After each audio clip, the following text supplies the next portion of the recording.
Mrs.R.Devi Priya, Assistant Professor, Department of Computer Science, KCS Nagar College of Arts and Science. Now we are going to discuss about the topic number formatting in Python language.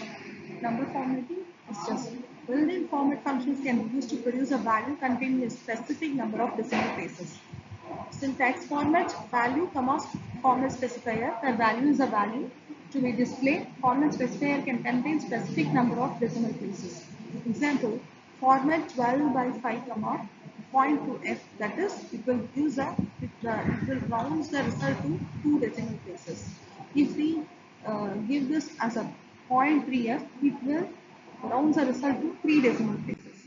String formatting, a built-in function used to control how the strings are displayed. Syntax format of value, comma, format specifier, where value is a value to be displayed and format specifier can contain a combination of formatting options.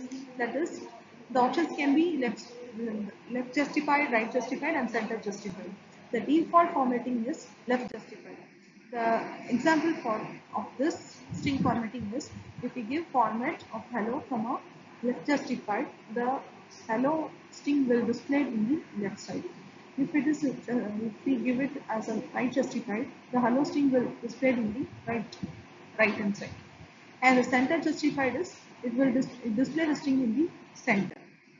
Escape sequence in Python control characters or non-printing characters used to control the display of output, represented by the combination of characters called an escape sequence. An escape sequence is a string of one or more characters used to denote control characters. To print the special characters in the string, we use the escape sequence. The backslash serves as the escape character in Python. Here we have the escape sequences and character represented. Backslash and single quotation, single quote character.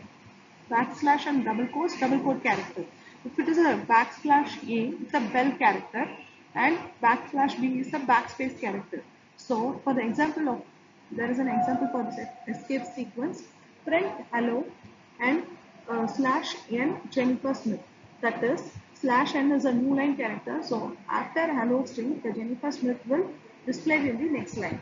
If it is a slash yes, in between the sentence, the slash yes will give it as a single quote. So what's your name? Like, and if it is, if we give a single quotation without the backslash, it will throw the syntax errors as an invalid syntax. Thank you.